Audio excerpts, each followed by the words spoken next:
విజయవాడ పశ్చిమ నియోజకవర్గం 42వ డివిజన్లో అన్నా క్యాంటీన్ భవనాన్ని పశ్చిమ ఎమ్మెల్యే సుజనా చౌదరి పరిశీలించారు. మహాకూటమి ప్రభుత్వం నిర్ణయం ప్రకారం అన్నా క్యాంటీన్ ద్వారా ప్రజలకు నాణ్యమైన రుచికరమైన ఆహారాన్ని అందించడం జరుగుతుందన్నారు. పశ్చిమ నియోజకవర్గం 42వ డివిజన్లో ఉన్న అన్నా క్యాంటీన్ భవనాన్ని ఎమ్మెల్యే సుజనా చౌదరి సందర్శించారు. క్యాంటీన్ భవనాన్ని పరిశీలించి ప్రారంభించేందుకు కావలసిన ఏర్పాట్ల గురించి చర్చించారు. అన్నా క్యాంటీన్లను త్వరలో ప్రారంభిస్తున్నట్లు పశ్చిమ ఎమ్మెల్యే సుజనా చౌదరి ప్రకటించారు.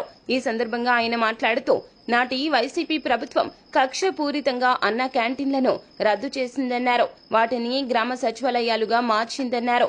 పేదల ఆకలి తీర్చేందుకు మళ్లీ అన్నా క్యాంటీన్లను ప్రారంభిస్తున్నట్లు తెలిపారు. దానికి అనుగుణంగా ఇక్కడ ఈ సచివాలయాన్ని తీసేయడం, మళ్ళీ దాన్ని పునర్నిర్మించడానికి కొంత ఎస్టిమేట్ చేశారు. ఆ ఎస్టిమేట్ కూడా వెంటనే